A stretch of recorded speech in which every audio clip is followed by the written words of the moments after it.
नमस्कार प्यारे बच्चों, और सब ठीक है? अच्छा, और क्या हो रहा है? आज सभी लोग चालू है।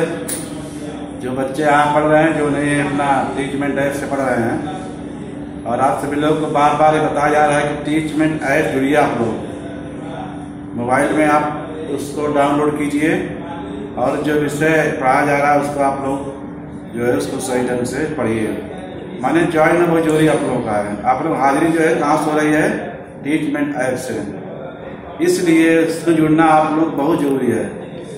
अपने मोबाइल में डाउनलोड कीजिए टीचमेंट ऐप को। जब यहाँ से लिंक जाता है तो ब्लू लिंक पे टच करने का, रिक्वेस्ट भेजने का, उसके बाद आप लोग क्या हो जाएंगे? जुड़ जाएंगे। इसके साथ साथ वीडियो भी भेजा जा रहा है आप लोगों को, बराबर।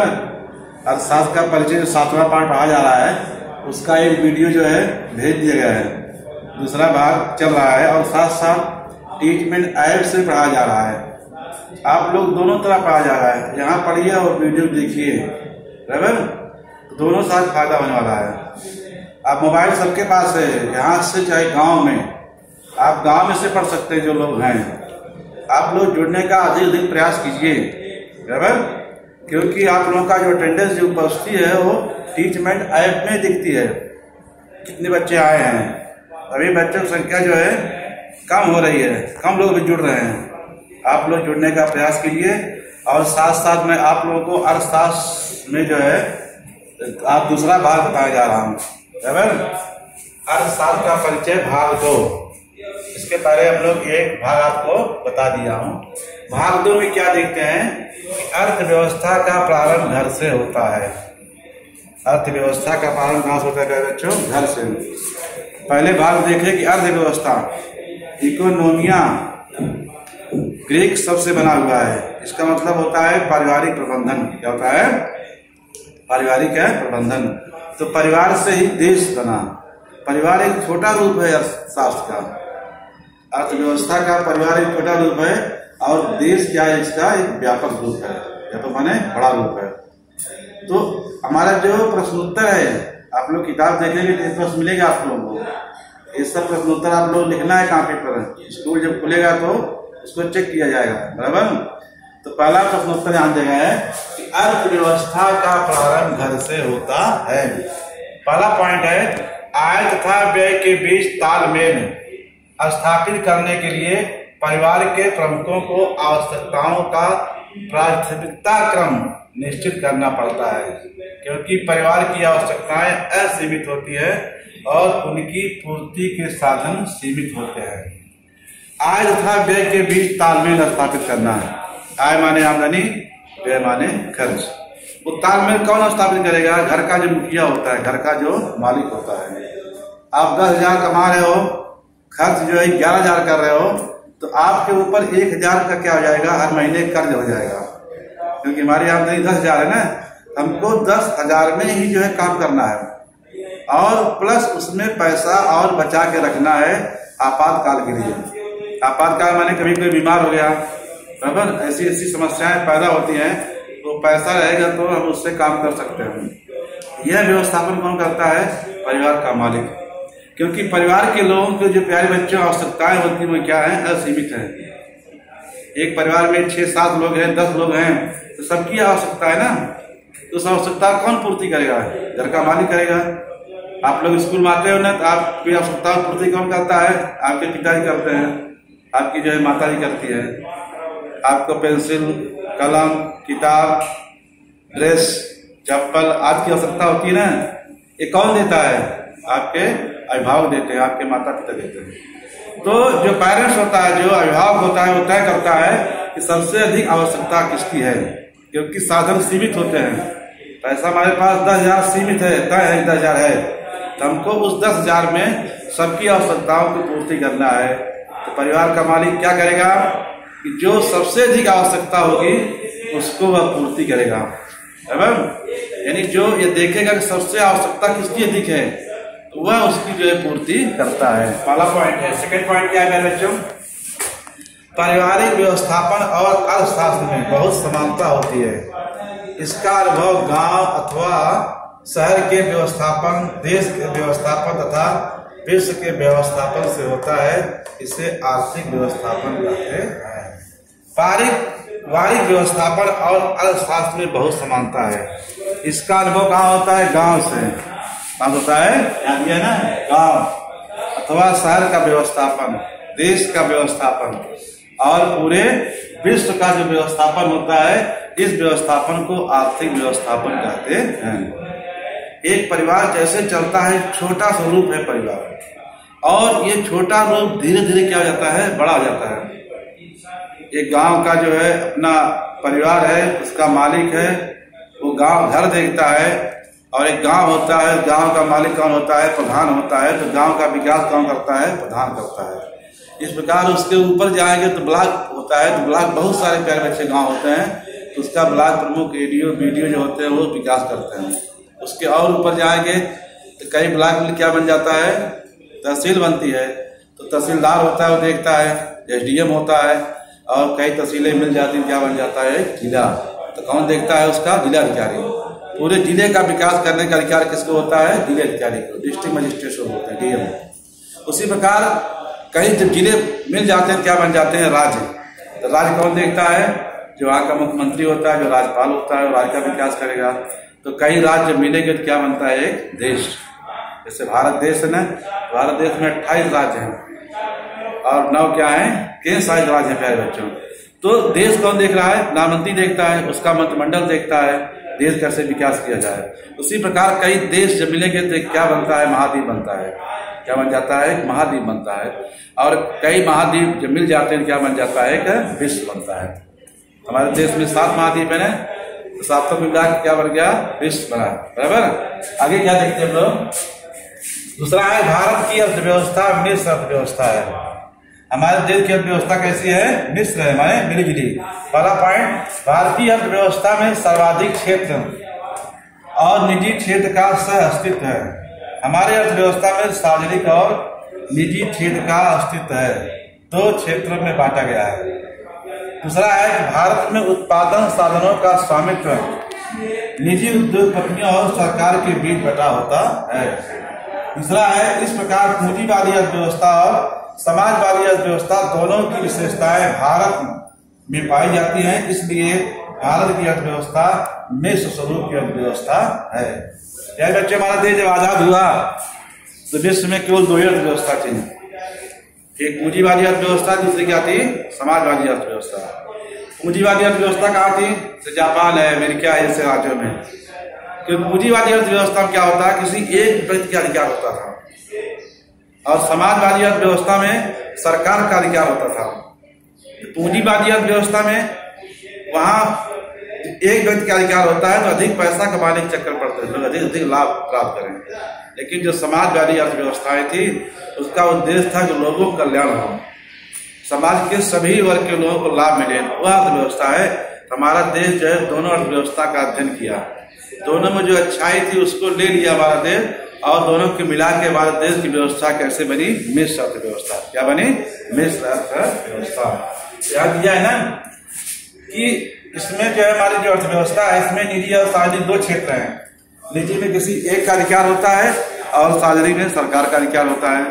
सार्वजनिक क्षेत्र का जो है सरकार देखती है, इसमें सभी लोग काम करते हैं, जैसे रेलवे है, डाक है, बराबर, अपना दूरसंचार क्षेत्र है, इसमें ये सार्वजनिक क्षेत्र है, इसमें सभी लोग काम करते हैं। लेकिन पैसा कौन देती है? सरकार का नियंत्रण होता है। जो निजी क्षेत्र होते हैं उसमें केवल एक व्यक्ति का अधिकार होता है, बराबर। तीसरा क्या है? सहकारी क्षेत्र है, जिसमें निजी और सरकार दोनों की सहभागिता होती है। तो यहाँ दिया गया है कि भारत की अर्थव्यवस्था कैसी है? मिश्र अर्थव्यवस्था है। कैसी है? मिश्र माने मिली-जुली है। दोनों देशों को देख करके पूंजीवादी अर्थव्यवस्था और समाजवादी अर्थव्यवस्था दोनों की विशेषताएं भारत में पाई जाती है, इसलिए हमारे देश की अर्थव्यवस्था मिश्र स्वरूप की है। कैसी है? मिली-जुली है। माने दोनों देशों की जो अच्छाई थी उसको हमारा देश ने मिला लिया, इसलिए हमारे देश की व्यवस्था क्या हो गई? मिश्र। उसको 3 भागों में बांटा गया है, निजी, सार्वजनिक और सहकारी। हमारे देश की व्यवस्था है, इसको 3 क्षेत्र में, निजी क्षेत्र, सहकारी क्षेत्र और क्या है? सहकारी क्षेत्र। आगे देखते हैं क्या दिया है। पूंजीवादी अर्थव्यवस्था का स्वरूप स्पष्ट कीजिए। पूंजीवादी, पहला पॉइंट है, पूंजीवादी अर्थव्यवस्था के देशों में उत्पादन के साधनों का स्वामित्व और व्यवस्थापन निजी व्यक्तियों के हाथ में होता है। किसके हाथ में होता है प्यारे बच्चों? निजी व्यक्तियों के हाथ में होता है। पूंजीवादी अर्थव्यवस्था में जितने देश हैं जहाँ जो उत्पादन होता है उसका जो साधन है उसका स्वामित्व माने अधिकार और व्यवस्था करना दोनों किसी एक व्यक्ति के हाथ में होता है। नंबर 2, उत्पादन क्षेत्र पर सरकारी नियंत्रण नहीं होता। तीसरा है अधिक से अधिक लाभ प्राप्त करने के लिए उत्पादन कार्य किया जाता है। अमेरिका, जर्मनी तथा जापान में पूंजीवादी अर्थव्यवस्था है। पूंजीवादी अर्थव्यवस्था में एक व्यक्ति का अधिकार होता है, वहां पर सरकार का कोई नियंत्रण नहीं होता है।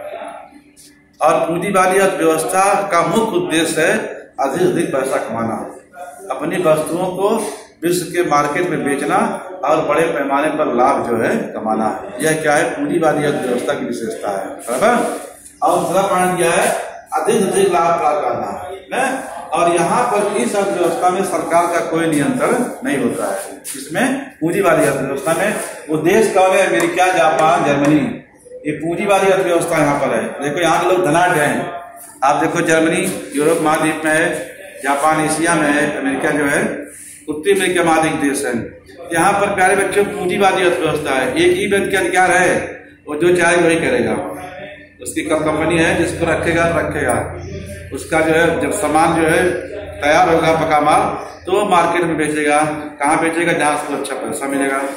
सरकार कोई वहां नियंत्रण नहीं होता है। अगला क्या दिया है? समाजवादी अर्थव्यवस्था का स्वरूप स्पष्ट करो। दूसरी व्यवस्था है समाजवादी। पहला पॉइंट, समाजवादी अर्थव्यवस्था में उत्पादक घटक संपूर्ण समाज सरकारी स्वामित्व के होते हैं। समाजवादी अर्थव्यवस्था में जो उत्पादक होता है संपूर्ण समाज सरकारी स्वामित्व के होते हैं, सरकार के नियंत्रण होते हैं। वहां स्वामित्व माने अधिकार किसका होता है? सरकार का। और इससे संपूर्ण अर्थव्यवस्था पर सरकार का नियंत्रण होता है। यहाँ उल्टा है, यहाँ समाजवादी में जो है सरकार का नियंत्रण होता है।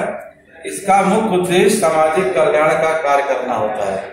तीसरा है चीन और रूस, ये जो दो देश हैं यहाँ पर समाजवादी अर्थव्यवस्था है। पूंजीवादी सीधा उल्टा है। क्यों? यहाँ पर सरकार का नियंत्रण होता है और समाजवादी अर्थव्यवस्था में ये होता है कि समाज के सभी लोग लाभ मिले।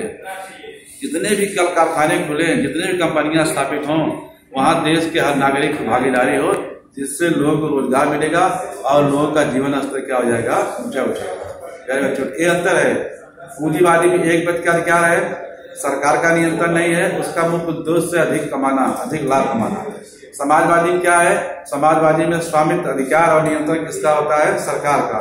समाजवादी व्यवस्था का मुख्य उद्देश्य क्या है? समाज के सभी लोगों का कल्याण हो। चीन और रूस जैसे देश में कौन व्यवस्था है? समाजवादी अर्थव्यवस्था है। तीसरा क्या दिया यहाँ देखते हैं।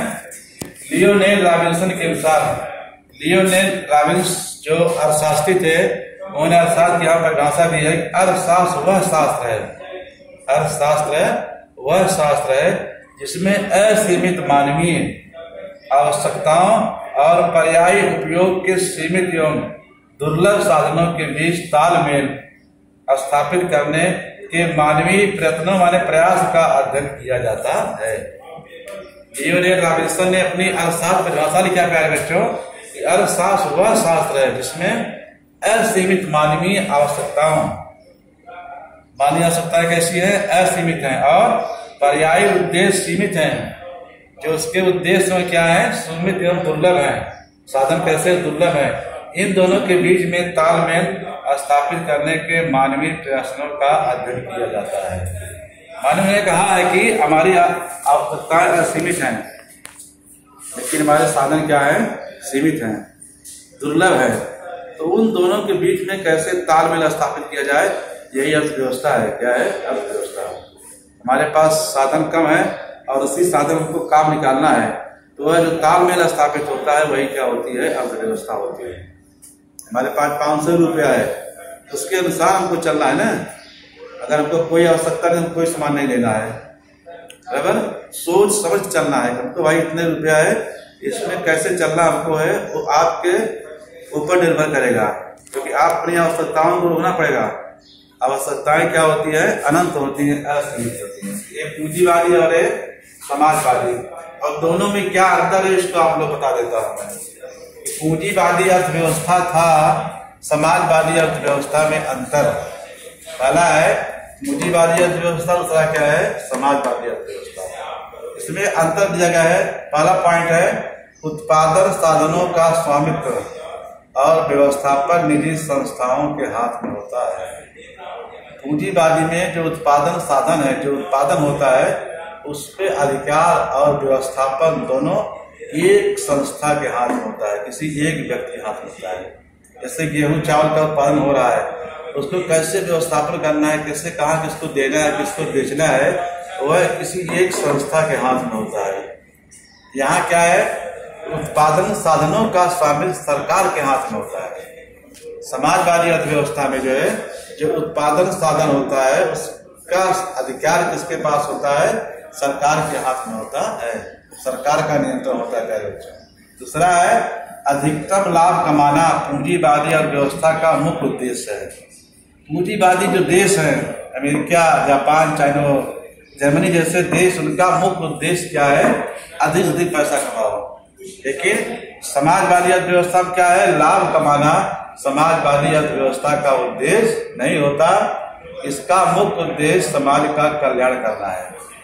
इसका मुख्य उद्देश्य क्या है, सामाजिक कल्याण हो, समाज के सभी लोगों को लाभ मिले। चीन और रूस जो बड़े देश हैं, दोनों देशों ने समाजवादी व्यवस्था को स्वीकार किया जाए। बच्चों, इनका उद्देश्य होता है समाज का सभी वर्ग को कार्य मिले, और जब समाज के सभी वर्ग को कार्य मिलेगा, सभी को रोजगार मिलेगा, रोजगार मिलेगा तो पैसा मिलता है, और जब पैसा मिलेगा तो लोगों का जीवन स्तर क्या होता है, सुधरता है, उनकी आय बढ़ती है, उनकी आमदनी जब बढ़ेगी तो उनके रहन सहन में परिवर्तन हो जाएगा। जैसे हमारे देश में जब आजाद हुआ, हमारे देश की जो रहन सहन बहुत खराब थे, बाद में मिश्र व्यवस्था को स्वीकार किया गया। धीरे धीरे हमारा देश और जो है आगे बढ़ रहा है।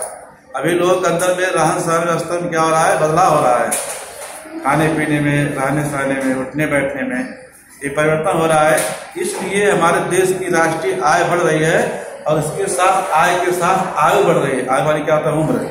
पहले मेरे 58 साल उम्र थी, औसतन एक भारतीय नागरिक की 58 साल थी। आज क्या है, आज बढ़ गई है, 65 और 70 के बीच हो गई है। एक व्यक्ति भारतीय इतना जो है टीका है।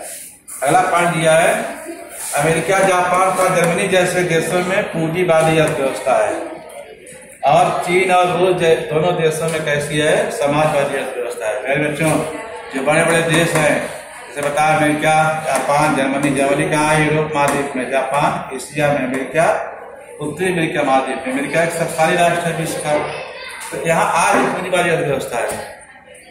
और चीन और रूस जो बड़े देश है, यहाँ क्या है, समाजवादी अर्थव्यवस्था है। अब देखो चीन के लोग जो है कितना विकास किए। चाइना हमारे देश बड़ा देश है जनसंख्या के दृष्टि से भी, लेकिन वहाँ के लोग जो है अपनी वस्तुओं को अंतर्राष्ट्रीय मार्केट पहुँचाए, विश्व के बाजार पहुँचाए। आज उनकी वस्तुएं बहुत तेज बिकती है, हमारी वस्तुएं उतना अधिक विश्व के बाजार में नहीं बिक रही है, क्योंकि उनकी वस्तुएं सस्ती हैं, बराबर, और सस्ती देख लोग उसको खरीदते हैं। पहले बाद में बिगड़ जाए तो बने चलेगा, लेकिन वो अपनी वस्तुएं जो है बाजार में स्थापित करने में सफल रहा और चाइना। और हम लोग काफी पीछे भी हैं। हमारे देश की व्यवस्था मिश्र है, जनसंख्या सबसे बड़ी चीज यहाँ पर है। 121 जनसंख्या भारत में है 2011 जनगणना के अनुसार। अभी 10 साल हो गए, जब जनगणना होगी तो मालूम पड़ेगा कि सही आंकड़ा क्या है, हमारे देश जनसंख्या कितनी बड़ी है 10 सालों में।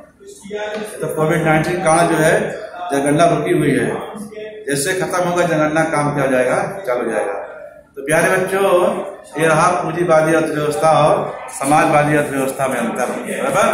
इसके साथ साथ आप लोगों को मैं बता दिया अर्थव्यवस्था का प्रारंभ घर से होता है, प्रश्न है। दूसरा है भारत की अर्थव्यवस्था मिश्र अर्थव्यवस्था है। पूंजीवादी अर्थव्यवस्था का स्वरूप स्पष्ट कीजिए और समाजवादी अर्थव्यवस्था का स्वरूप स्पष्ट कीजिए। इसके साथ साथ जो है पूंजीवादी अर्थव्यवस्था और समाजवादी अर्थव्यवस्था में क्या अंतर है, दोनों को समझाया गया, बराबर। तो इस आप लोग जो है पहला पार्ट पूरा हो चुका है भूगोल में, दूसरा पार्ट व्यापार चल रहा है, बराबर। इसके साथ साथ घर काम लिखिए आप लोग, क्या जाएगा क्या गृह कार्य का। पहला है अर्थव्यवस्था का प्रारंभ घर से होता है, दूसरा है भारत की अर्थव्यवस्था मिश्र अर्थव्यवस्था है, कैसी है, मिश्र। तीसरा है पूंजीवादी और समाजवादी अर्थव्यवस्था में अंतर स्पष्ट है।